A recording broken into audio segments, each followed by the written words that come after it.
The Grey Piper in the Heavy Coach of Donaldgowerie House, Perth, by Elliott O'Donnell. Donaldgowerie House, until comparatively recent times, stood on the outskirts of Perth. It was a long, low, rambling old place dating back to the beginning of the 17th century. At the time of the narrative, it was in the possession of Mr. William Whittington, who bought it at a very low price from some people named Tyler. It is true that it would cost a small fortune to repair, but notwithstanding this disadvantage, Mr. Whittington considered his purchase a bargain and was more than satisfied with it. Indeed, he knew of no other house of a similar size, of such an imposing appearance, and so pleasantly situated, that he could not have bought it for less than twice the amount he had paid for this. And he was really very sorry for the Tylers, who explained to him in confidence that had they not been in such urgent need of money, they would have never sold Donaldgowerie House at such a ridiculously low figure. However, with them it was a question of cash down, and Mr. Whittington had only to write out a check for the modest sum they asked, and the house was his. It was June when Mr. Whittington took possession of the house. June, when the summer sun was brightest and the gardens looked their best. The Whittington family, consisting of Mr. and Mrs. Whittington, 2 sons, Ernest and Harvey, and 3 daughters, Ruth, Martha, and Mary, whereas one might gather from their names alone, plain, practical, genteel, and in fact very superior people who were by no means lacking in that exceedingly useful quality of canniness, so characteristic of the lowland Scot to which race they belonged. Mr. Whittington had for years conducted a grocery business in Jedburgh, twice filling the honored and coveted post of mayor, and when at length he had retired into private life, his friends, as it was astonishing how many friends he had, shrewdly suspected that his pockets were not only well lined, but full to bursting. Acting on the advice of his wife and daughters, who were keen on social distinction, he sent Ernest to Oxford, conditionally that he should take holy orders in the Church of England, while Harvey, who was scarcely out of the petticoat stage, displayed the regular Whittington talent for business by covertly helping himself to the sugar in his father's shop, and disposing of it at a strictly sale price to his sister's cronies in the nursery, and was sent to one of those half-preparatory and half-finishing schools, of course for the sons of gentlemen only, in Edinburgh, where he was kept until he was old enough to be articled to a prosperous, exceedingly prosperous, firm of solicitors. The girls, Ruth, Martha, and Mary, had likewise been highly educated. That is to say, they had remained so many years in an English seminary for young ladies, and had been given a final 12 months in France and Germany to enable them to obtain the correct accent. At the time of the story they were yet unmarried, and were awaiting with the most laudable patience the advent of men of title.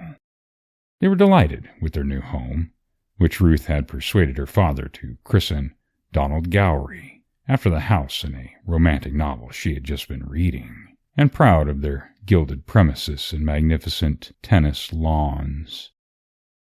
They had placed a gigantic and costly tray in the hall, in confident assurance that it would be speedily groaning beneath the weight of cards from all the gentry in Perthshire.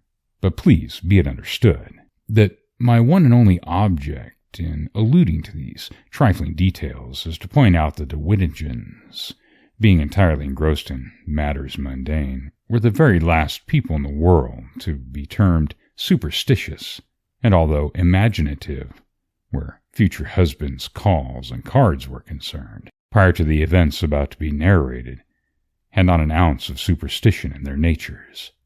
Indeed, until then they had always smiled in a very supercilious manner at even the smallest mention of a ghost. September came, their first September in Donaldgowerie, and the family welcomed with joy Ernest and his youthful bride. The latter was not, as they fondly hoped and roundly announced in Perth, the daughter of a peer, but of a wealthy Bristol draper, the owner of a house near the Downs, whose son had been one of Ernest's many friends at Oxford. The coming of the newly married pair to Donaldgowerie brought with it a burst of bird-like gaiety. All sorts of entertainments, musical at homes, dinners, dances, tennis, and garden parties, in fact, every variety that accorded with the family's ideas of good taste were given, and with praiseworthy push, for which the Whittingtons had fast become noted, all the county was invited. This splendid display of wealth and hospitality was not disinterested.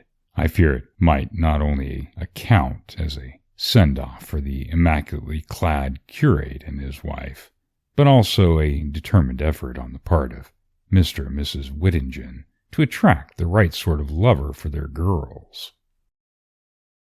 It was during the progress of one of their alfresco entertainments that the skepticism of certain of the Whittingtons with regard to the supernatural received a rude blow.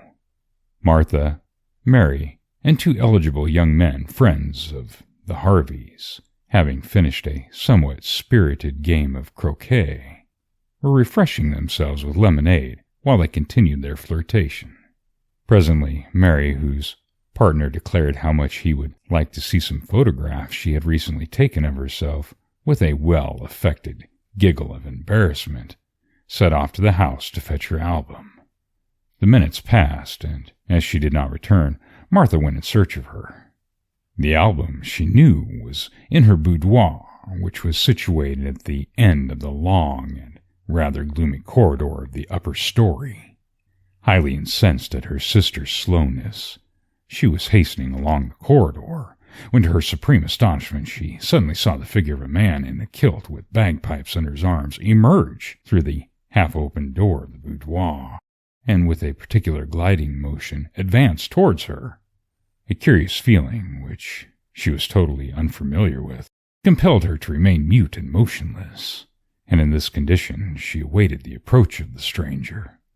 "Who is he?"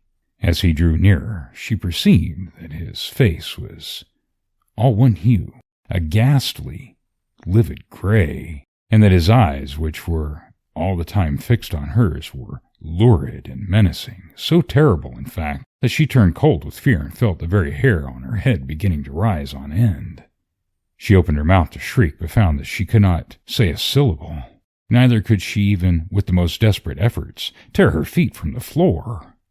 On came the figure, and without swerving either to the right or to the left, it glided right up to and through her, and as she involuntarily turned around, she saw it disappear through a half-open staircase window, at least 20 feet above the ground outside.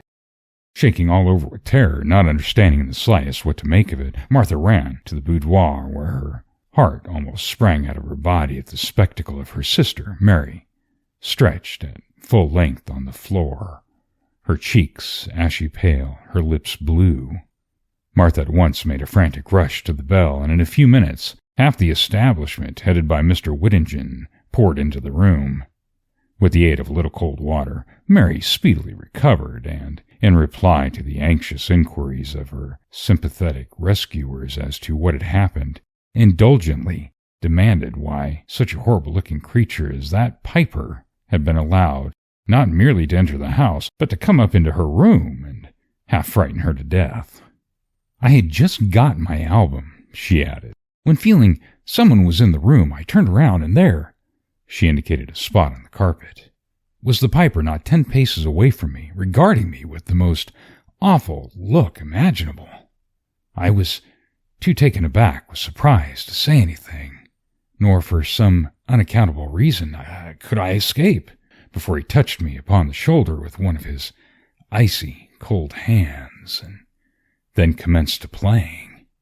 Up and down the floor he paced, backwards and forwards, never taking his hateful glance off my face, and ever piping the same dismal dirge. At last, unable to stand the strain of it any longer, and convinced me he was a madman bent on murdering me, for who but a lunatic would behave in such a way? I gave way to a violent fit of hysterics and fainted. Now tell me who he was, and why was he permitted to frighten me in this manner?" And Mary stamped her feet and grew vicious, as only her class will when they are all vexed. Her speech was followed by a silence that exasperated her. She repeated her inquiries with crimson cheeks, and then, as again no one responded, she signaled out the head of the footman and raved at him. Up to this point, Mr. Whittington had been dumb with amazement. The idea of a strange piper having the twofold effrontery to enter his house and proceed to a private and chaste sanctuary of his highly respectable daughters almost deprived him of breath. He could scarcely believe his ears. What in the name of... What does it all mean?" he at length stammered, addressing the unfortunate footman. "A piper, and without my invitation. From me? How dare you let him in?" "I did not, sir," the luckless footman replied. "No such person came to the door when I was in the hall, and all the other servants verified in body we never saw any piper, sir, nor heard one either." And they looked at Mary reproachfully. At this, Mr. Whittington looked exceedingly embarrassed. In the face of such a unanimous denial, what could he say? He knew if he suggested the servants were untruthful, they would all give notice and leave on the spot, and knowing good servants are scarce in Perth as elsewhere, he felt rather in a fix. At length, turning to Mary, he asked if she was sure it was a piper. "Sure!" Mary screamed. "Why, of course I am. Did I not tell you he marched up and down here playing on his disgusting bagpipes, which nearly broke the drum of my ear?" "And I saw him too, Pa," Martha said. "I met him in the corridor. He had his pipes under his arm, and the most dreadful expression in his face. I don't wonder Mary was frightened." "But where did he go?" Mr. Whittington cried. "You would not believe me if I told you," Mary said, her cheeks flushing. "He seemed to pass right through me, and then to vanish through the staircase window. I have never been so terribly upset in my life." And sinking onto the sofa, she began to laugh hysterically. Dear me, it is very odd," Mr. Whittington exclaimed, as Mary handed her sister a wine-glass of smelling salts. "They cannot both have been dreaming it. It must be there. What a nonsensical notion. There are no such things as ghosts. Only children and nursemaids believe in them nowadays. As soon as you have quite recovered, my dears, we will return to the garden, and I think that under the circumstances, the rather peculiar circumstances, it will be better to say nothing to your mother. Do you understand?" Mr. Whittington went on, eyeing the servants. "Nothing to your mistress."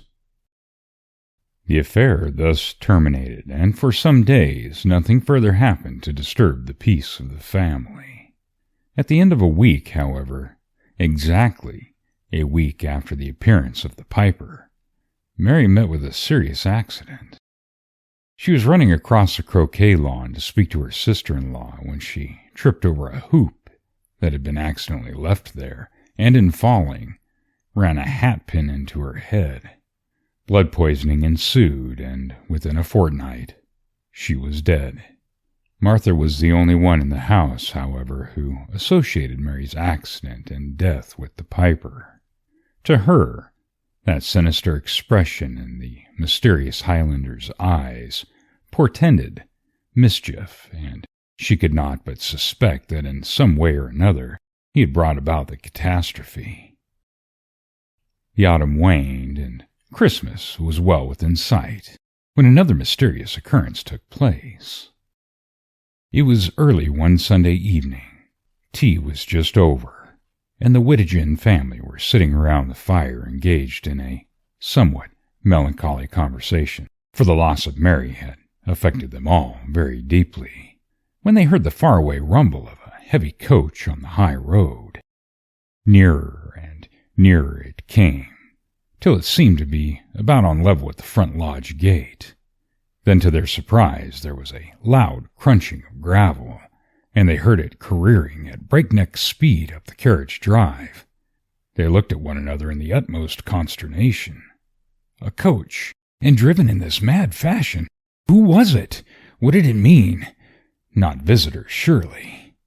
It pulled up to the front door, and the champing and stamping of the horses vibrated loudly through the still night air.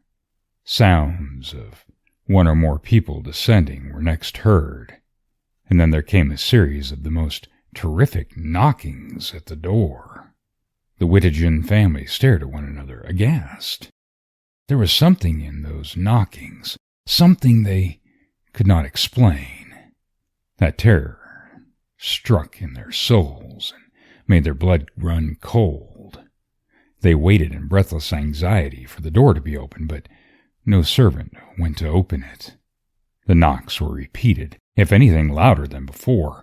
The door swung back on its hinges, and the tread of heavy footsteps were heard slowly approaching the drawing-room. Mrs. Whittington gave a low gasp of horror. Ruth screamed. Harvey buried his face in his hands.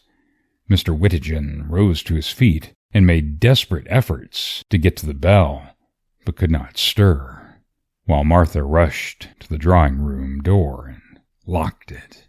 They then, with one accord, began to pray. The steps halted outside the room. The door slowly opened, and the blurred outlines of a group of ghastly-looking figures, supporting a grotesque-shaped object in their midst, appeared at the threshold. For some seconds there was a grim silence. It was abruptly broken by a thud. Ruth had slipped from her chair to the floor in a dead faint, whereupon the shadowy forms solemnly veered round and made their way back again to the front door. The latter swung violently open. There was a rush of icy wind which swept like a hurricane across the hall and into the drawing-room. The front door then slammed to with a crash, and the coach drove away. Everyone's attention was now directed to Ruth. At first, smelling salts and cold water produced no effect, but after a time she slowly, very slowly regained consciousness. As soon as she had recovered sufficiently to speak, she expressed an earnest desire that no reference should ever be made in her presence to what had just happened. It was for me, she said, in such an emphatic tone as filled her audience with the direst of forebodings. I know it was for me. They all looked in my direction. God help me, I shall die like Mary. Though greatly perplexed as to what she meant, for no one excepting herself had been able to make out the phenomena with any degree of distinctness, they yielded to her entreaties and asked her no more questions. The servants had neither heard nor seen anything. A fortnight later, Ruth was taken ill with appendicitis. Peritonitis speedily set in, and she died under the operation. The Whittingtons now began to wish that they had never come to Donaldgowerie, but with the astuteness that had been characteristic of the family through countless generations of fair days and foul, they took the greatest precautions never to drop even as much as a hint to the servants or to anyone in town that the house was haunted. A year passed without any further catastrophe, and they were beginning to hope that their ghastly visitors had left them when something else occurred. It was Easter time, and Ernest, his wife, and baby were staying with them. The baby, a boy, was fat and bonny, the very picture of health and happiness. Mrs. Whittington and Martha vied with one another in their devotion to him, and either one or the other of them was always dancing attendance on him. It so happened that one afternoon, while the servants were having their tea, Martha found herself alone in the upper part of the house with her precious nephew. Mr. Whittington had gone to Edinburgh to consult his lawyer, the head of the firm with whom Harvey was articled. while Mrs. Whittington had taken her son and daughter-in-law for a drive. The weather was glorious, and Martha, though as little appreciative of the beauties of nature as most commercial-minded young women, could not but admire the coloring of the sky as she looked out of the nursery window. The sun had disappeared, but the effect of its rays was still apparent on the western horizon, where the heavens were washed with alternate streaks of gold, red, and pink, the color of each streak excessively brilliant in the center, but paling towards the edges. Here and there were golden, pink-tipped clouds and crimson islets surrounded by seas of the softest blue. And outside the limits of this sun-kissed pale, the blue of the sky gradually grew darker and darker, until its line was altogether lost in the black shadow of night that, creeping over the lone mountain tops in the far east, slowly swept forward. Wafted by the gentle breeze came the dull moaning and whispering of the pine trees, the humming of the wind through the telephone wires, and the discordant caw of the crows. And it seemed to Martha, as she sat there and peered out into the garden, that over the whole atmosphere of the place had come a subtle and hostile change, a change in the noises of the trees, the birds, the wind, a change in the flower-scented ether, a change, a most marked and emphatic change in the shadows. What was it? What was this change? Whence did it originate? What did it portend? A slight noise, a most trivial noise, attracted Martha's attention to the room. She looked around and was quite startled to see how dark it had grown. In the old days, when she had scoffed at ghosts, she would as soon have been in the dark as in the light.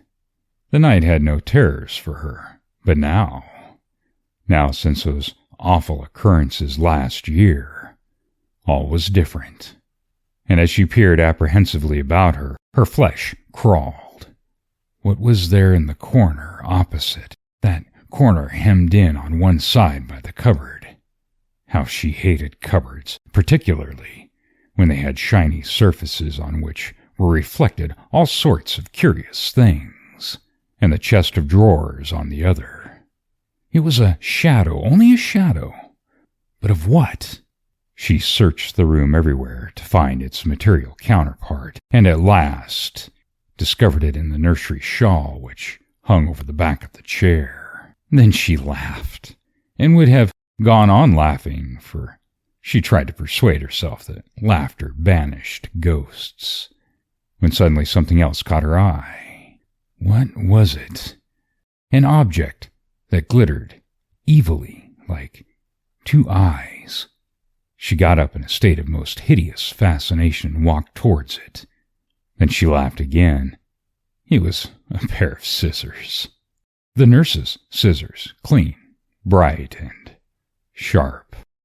Why did she pick them up and feel the blades so caressingly with her thumb? Why did she glance from them to the baby? Why?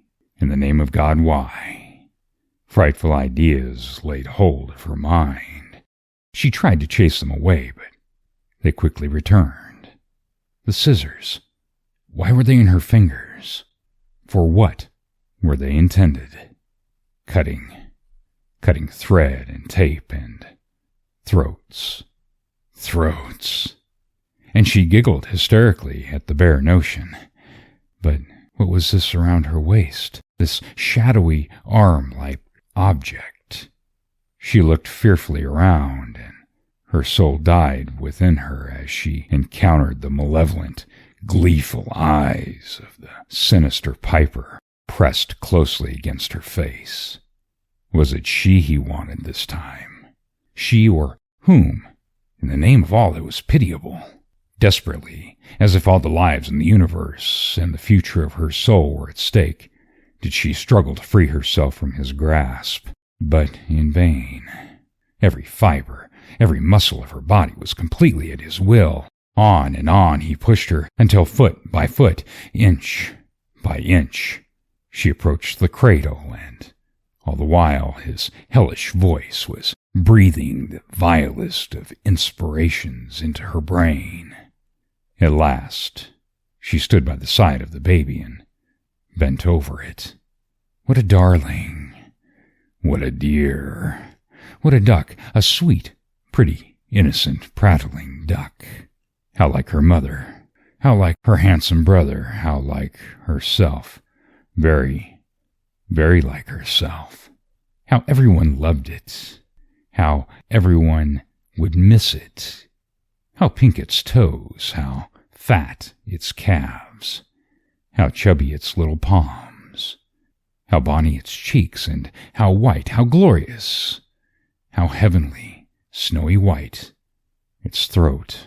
And she stretched forth one of her stubby, inartistic fingers and played with its flesh. Then she glanced furtively at the scissors and smiled. It was soon done, soon over, and she and the gray-faced piper danced a minuet in the moonbeams. Afterwards he piped a farewell dirge, a wild, weird funeral dirge, and marching slowly backwards, his dark, gleaming eyes fixed gloatingly on hers, disappeared through the window. Then the reaction set in, and Martha raved and shrieked till everyone in the house flew to the rescue. Of course, no one saving her father and mother believed her. Ernest, his wife, and the servants attributed her bloody act to jealousy, the law to madness, and she subsequently journeyed from Donaldgowerie to a criminal lunatic asylum where the recollection of all she had done soon killed her. This was the climax. Mr. Whittington sold Donaldgowerie, and a new house was shortly afterwards erected in its stead. The end.